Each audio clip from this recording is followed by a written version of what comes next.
When it comes to squatting, whether you're holding weight or just using your body weight, you want to make sure you're bending your knees and staying nice and upright as you sink down between your legs.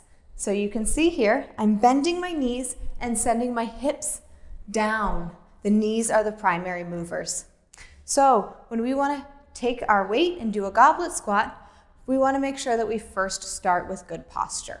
So like with all of the other posture we have done for squatting or for standing or hinging, we're going to do the same for squatting.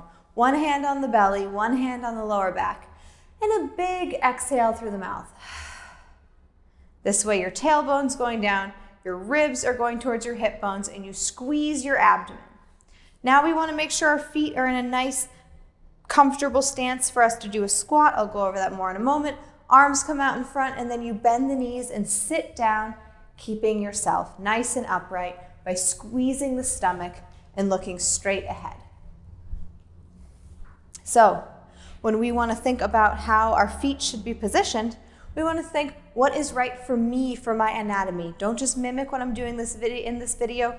Do what's right for you. And what's going to be right for you is whatever you can track your knee over the midline of your foot while you do.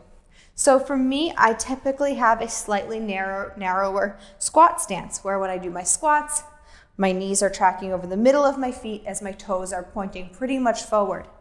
But this is also a good squat stance. My feet go out, but then I can send my knees over those feet still. There's something called a sumo stance. Even this is correct if my knees are tracking over the midline of my foot while I do it. What becomes incorrect is if my knees fall in or out of those feet when I do the squat. So if I have the knees fall in, then I'm realizing, okay, my feet are probably pointing too far out. I've got to correct. So I want you to find the stance that works for you, that you can track your knees over your middle of your feet. So now that you understand what your feet should be doing, once again, big exhale, tailbone towards the floor, ab wall on, arms out in front of you. Make sure those knees are going to track right over the midline of the foot, and bend the knees to send the hips towards the floor. If when you're doing this, you find you have an excessive forward lean, meaning you're really leaning far forward and your hips aren't going down, or that your heels shoot up, you might have a little ankle mobility issue, and we're going to want to bring the floor a little closer to you. So you can try to elevate your heels. If you're at home, take your yoga mat and roll it up nice and tight till about halfway down your mat. You want to have a nice dense roll here. If you're at a gym, you could use actual squat wedges or just some plates, and you're going to get your heels up on that roll and your toes firmly planted on the ground. Now, exact same thing, engage your core, keep your body nice and upright, and sit down, and you might find that this just made your squat a whole lot easier. So this is great, again, if your heels fly up when you squat, or if you find that you're having a hard time actually getting your hips down, instead you're kind of leaning forward. Having your heels elevated is going to let you feel comfortable sitting down into the squat. The other thing you can do is have a chair or a box behind you, which you can sit down to and tap the sit bones to the invisible box behind me, but tap down, and that way you know that you are reaching far enough for the surface behind you.